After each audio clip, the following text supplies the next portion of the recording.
So good evening.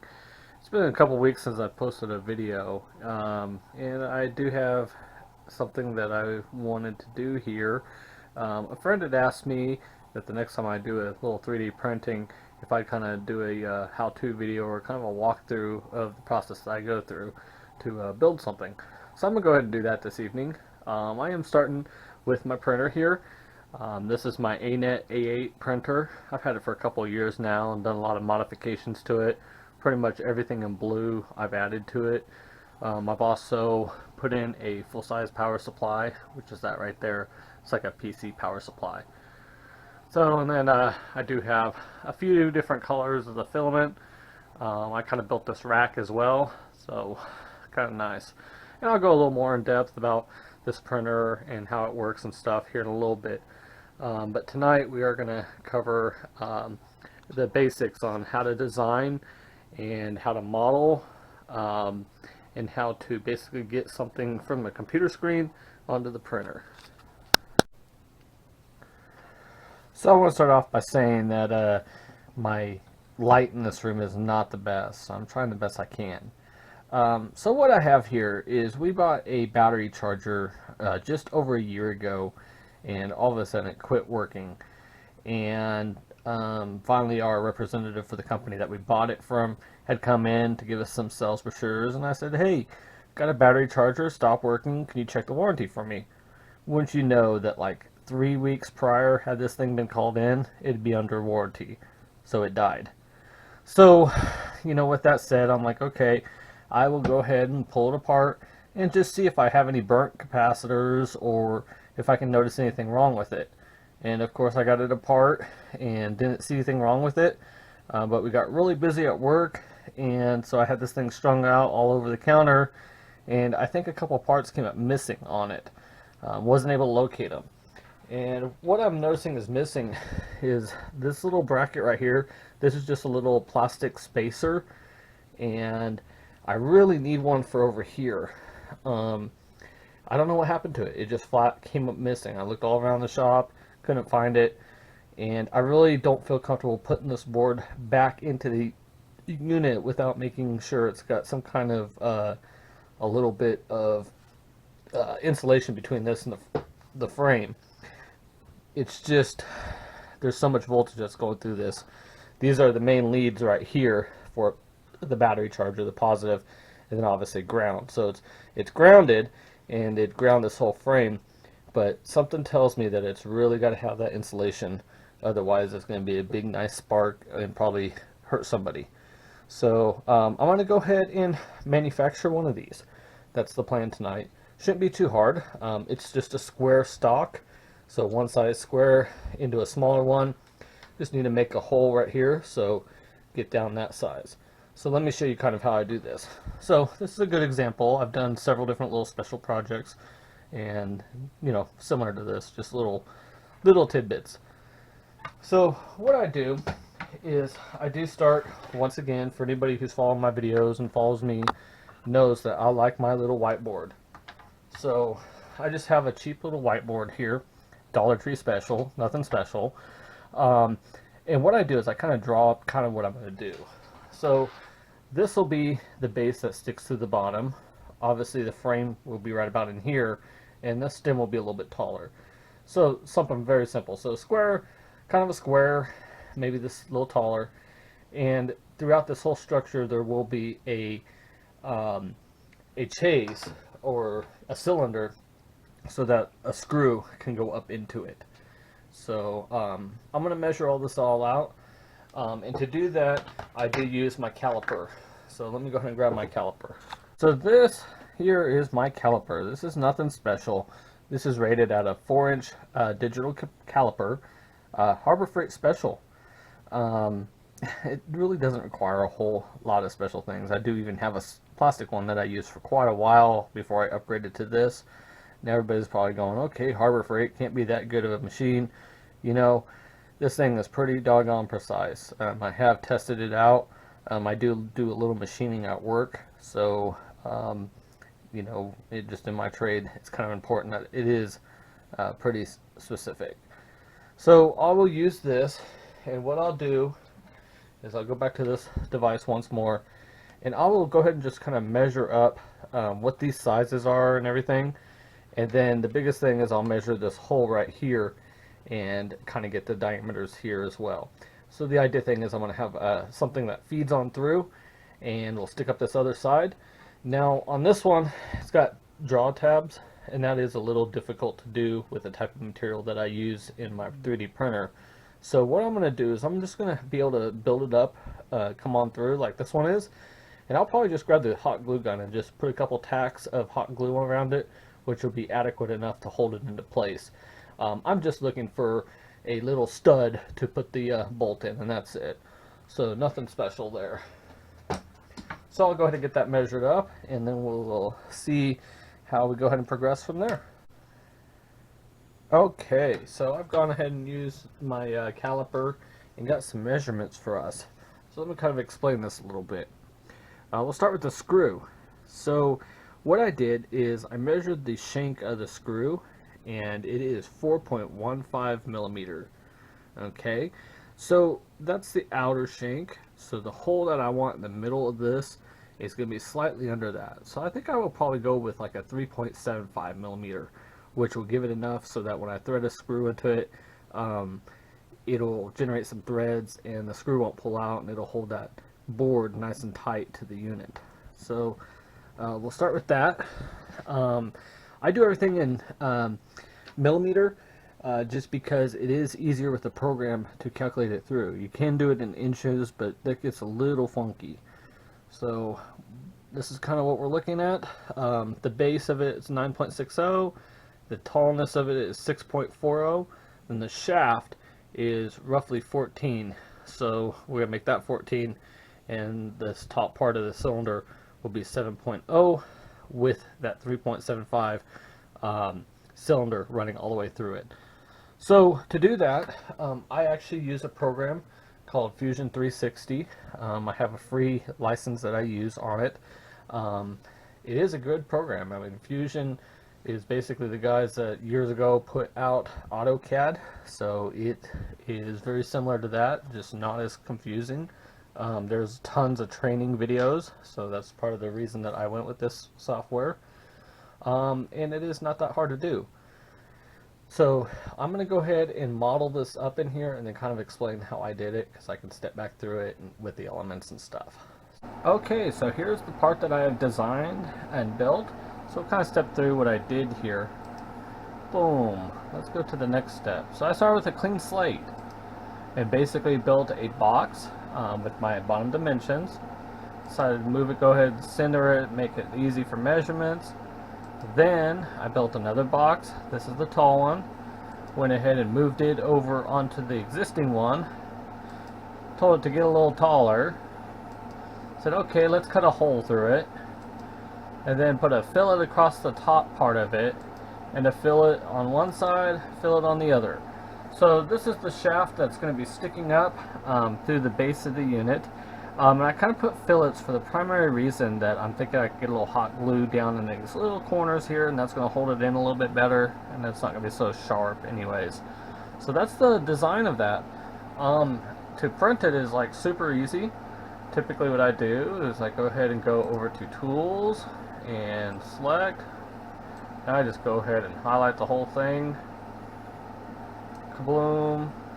Makes it one piece. And simply go over and say make, and it asks me a couple questions on how I want to do it, the output and everything, and I am good to go. Okay, so this isn't exactly the best picture, but it kind of gives you an idea. So this is a slicing software that I use called Ultramaker Kira. Okay, and basically what the slicing software does is it takes your design element and gets it ready to be formatted into code that your 3D printer will be able to recognize. So that element gets ported over to here. This is where I'm able to say, okay, here's where I want it on the bed and everything, and what kind of material I'm using. For this, I've got it set up for generic PETG hotbed. This is a special settings I've set up. So now that it's in here, to go ahead and get it ready for the printer, all I gotta hit is slice. Slicing's done. Okay. I do say save it to file, and this is kind of my own little deal. Projects 3D printing, and we're gonna name it. How about battery charger? Support. Just name it something. We'll go ahead and open the folder. There it is. Okay. Then the next thing I'm going to do is go ahead and start talking with my printer a little bit. Okay. So my printer is actually controlled by a print server that I built using a Raspberry Pi device, which is really cool. I'll explain that here in a minute. But long story short, the software layer that I run on my server to be able to communicate with my printer is called Octoprint. And Octoprint works fairly well. I've been very happy with it. One of the biggest features I like about it, I do have a webcam, and so there's so I can monitor and see how my thing's being built.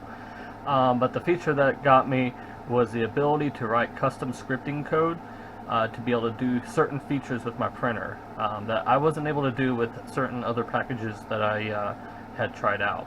So certain things like I have a light on my printer, so I can turn on bed light. Oh, look at that, it's on. I can tell it to turn on 3D printer. There, it's on. That's it. So obviously all the different homing controls and everything, we'll go over that in just a minute. So that file that we just did, let's go ahead and upload it here. To do that, it's this simple. I've got over on this screen here my file menu. Now I'm just going to take that file and drag it right on over here. Guess what? It just uploaded. Just like that. I know there's an option here.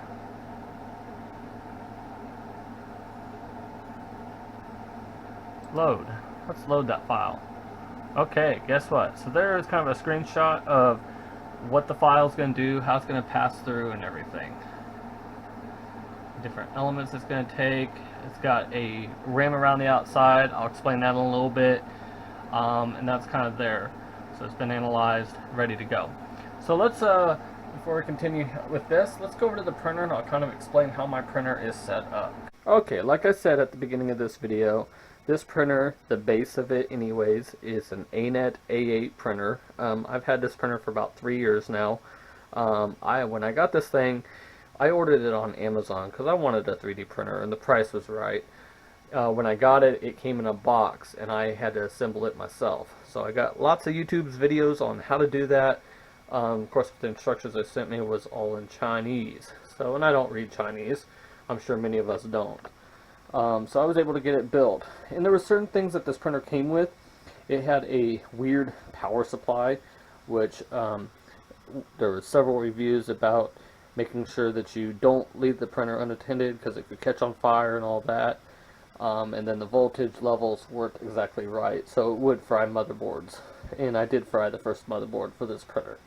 So the reviews all talked about switching up or putting in a different power supply. So I came up with this, and this is just a regular PC power supply. It's actually out of like a gaming machine. A friend had given it to me. And I put this in. That was one modification I did. Pretty much on this thing, anything that's in blue is stuff that I've printed to make this machine better. So I've got here, this is a tensioner that I did for the drive pulley, which makes it a little bit better so I can tighten this up if need be. I built this bracket to give it some support. Built this cable chase here. The cables usually were ran underneath the bed and had the chance of getting stuck in the bed as it was moving. So that helps that out. I don't know if I get back here. So I've updated the digital board. I put in a new motherboard, version 2.0. And with this setup, I've also got what's called MOSFETs. And what that does is it basically, you run the power through it, and it kind of regulates the amount of power that's going through it and allows a lot better functionality. So down here, this is actually just a relay board, and I do have that. This is, let's see, the main, when we turned on the printer, this is it's kicking this relay on, and then the light is also ran through that. And those are connected to this device here. This is my Raspberry Pi, and basically it's a micro PC. It's ran off of an SD card, and very, very powerful. So this is what is the print server, and everything runs through. Now this machine is USB, so that's what that cable is there. It's plugging into the motherboard to give it the functionality. And it just has, let's see, this one's got a C-type USB connector for the power, which just has a regular power on-off switch. So I do get issues every once in a while with homing this device. I'm going to go ahead and home it now and get it ready to start printing. Kind of the process for that, the very first thing I want to do, there's my office, very small, but it's very functional. So I come back over to the screen here, go to temperature, and what I'm going to do is I got my tool in my bed. So my tool is the filament, or the nozzle that the filament comes out of. So it's going ahead and heating that up. I'm going to also tell it to go ahead and heat up my bed. And if you notice, this is all done in Celsius.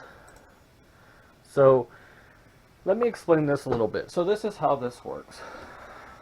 So as you can see, my filament, I got several different types. My favorite, so there's a few basic ones. There's ABS, PLA. I use PETG. I'm just very fond of it. I've had very good luck with it. So the filament comes down into the top of the print head here. Okay, and if you notice right down here, I can't really get close to it, but there is a little block that these red wires go into, and that is the heating element. So right now that is heating up, and the way this works is it's got a little drive motor inside here, and as it's printing, it knows if it should continue to feed filament or stop, or what it needs to do. And it'll come through the bottom, and then that's when it prints on the bed.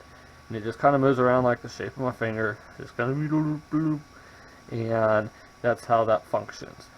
This right here on the front is a cooling fan, and it just has a little diverter that I've built so that after it sticks it kind of rapid cools it down, so that way it doesn't come back up or curl or something like that. Another add-on that I've done to this printer, this right here is an auto bed level sensor. How about that? And what that does is you do want to maintain a certain distance from the bed. Literally it is the thickness of a piece of paper, and so this automatically detects that. Before, there was just a little single switch that you had to manually adjust, and it was a pain in the butt. Could not get it right every time. So I've been very happy with this, and that's definitely helped out. That was a good upgrade for me. So talk about my bed. So typically these come with just this aluminum bed frame, and you're designed to put tape on it, or you can even put hairspray or something, and you just basically want a flat surface that the elements could stick to. Now I used tape for a little bit, and it was okay, but I just wasn't very happy with how my parts were turning out.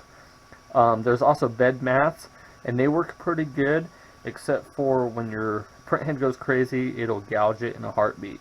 So what I've gone to is a glass bed top, and that's what this is, and it's been very super reliable for me. It prints out really good, and the thing I like most about it is when I'm done printing the device, I can let it cool down for a couple minutes and literally lift the device right on, or the printed project right off of there, and it is glass clear on the bottom. So it tells me it gives a good adhesion, and the functionality is perfect. So that's kind of how that works. I'm going to go ahead and try calibrating this. I think it's warmed up enough. This is kind of the onboard display. This is what you typically start off with, and doesn't give you a whole lot of information. Okay, I'm going to go ahead and kick off the homing scripts on this, and I'm going to do it manually first. So if I come over here, I go quick settings, and I'm going to just tell it to home all. And you'll see it move around. I'm going to go to get my hand on the power switch just in case if I have to kill it. Because from time to time I got to kill it.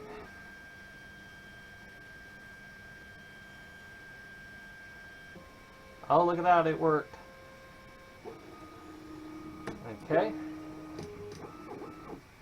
And I do like to do it a couple times, so we'll home all again.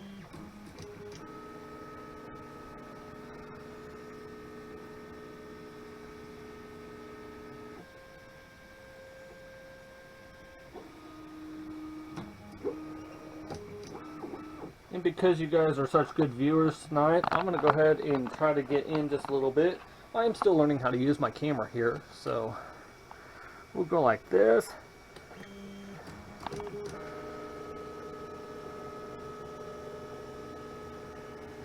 Kind of see what it does.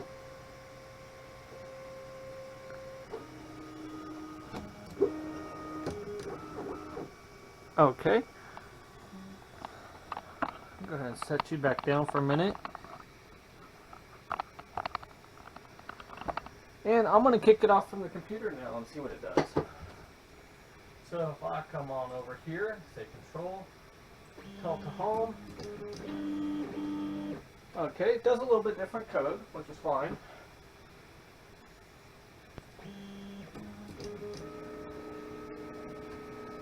And this is the Z homing position. Now I should probably talk about that a little bit.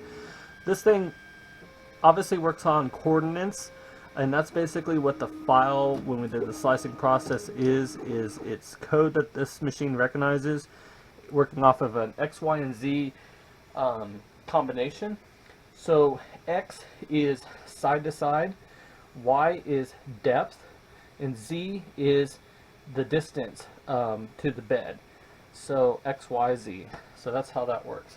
So what I'm going to do now is I'm going to go ahead and kick off the print job and kind of get an idea.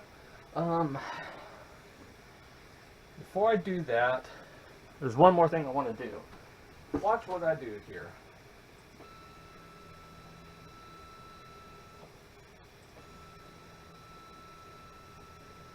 Okay, I've raised the head a little bit.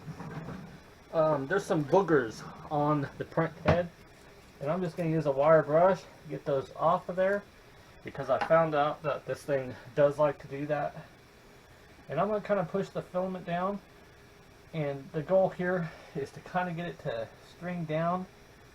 There we go. Because when I do that and I kick off a print job, it prints perfect.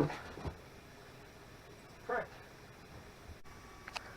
Okay, we are at 88 of 90 on the bed temperature Celsius. So it should be kicking off any time here now. So it's exciting. We will see how well this does.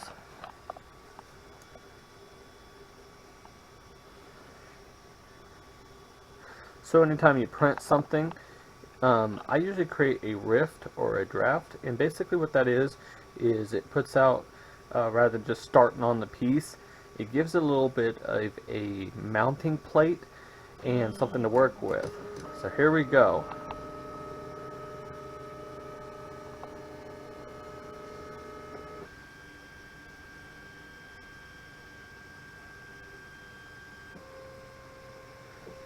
So it's going to go ahead and home itself one more time before starting to print.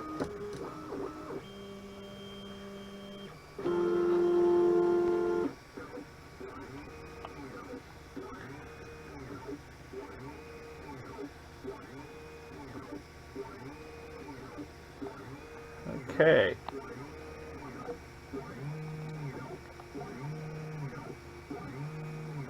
So as you can see, it's making a pretty wide base.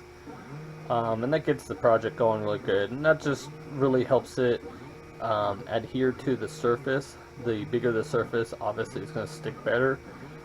If you don't do this, it gets tricky, because half the time it doesn't stick.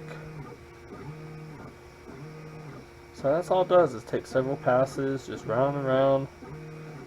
It'll do one layer, then lifts it up a little bit, does another layer, and just works its way all the way up.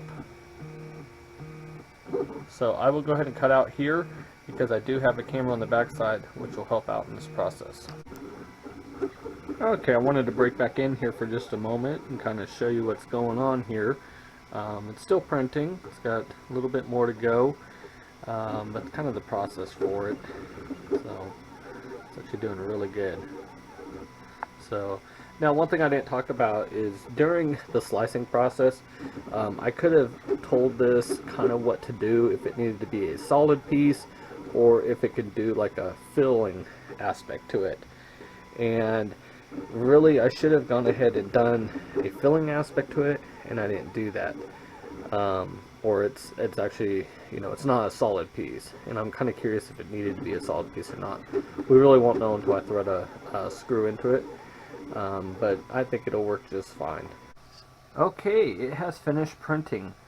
So what I'm going to do is kind of set up my tripod one more time here for you. Let's see what I can do. If I can do it just like that. Now, on this particular printer, it moves it to the back when it's done printing, and that's no help. So I always come back over.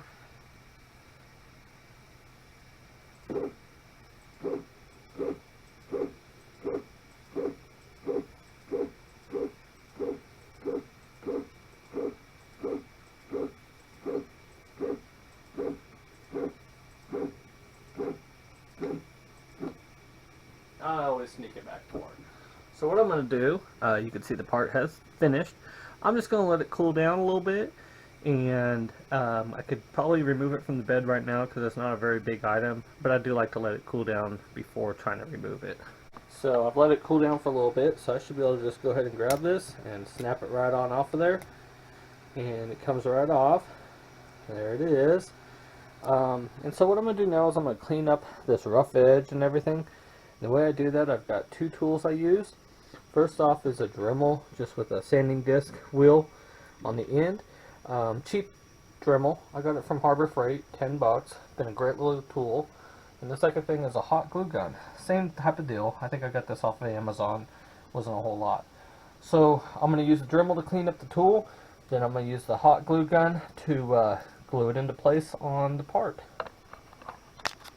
So I've gone ahead and cleaned up the part, put it right in the hole, it fit nice, and then used a little of the hot glue to hold it in place. And I think it's going to work out. And you can kind of see what I've done. So I've just basically got the old one down there in the lower right hand corner and the new one in the upper left hand corner. And it is just perfect. It's going to work good up against the chassis and shouldn't cause any sparks or anything. That's the goal. So that's it for that. That was the quick, easy project. I hope this video was informative and maybe give you some guidelines on 3D printing. I do have people ask me all the time. They say, oh, you make it look so easy. I'm just going to get one. You can show me how to use it. Bottom line is, it is a learning curve. You will spend a lot of time getting used to how it works, and you know, I think it's very beneficial. You can print off tons and tons and tons and tons of things. In fact, there is a website that I use if I just want to go print something. The website is called Thingiverse, and these are all different elements that people have made and shared their code with.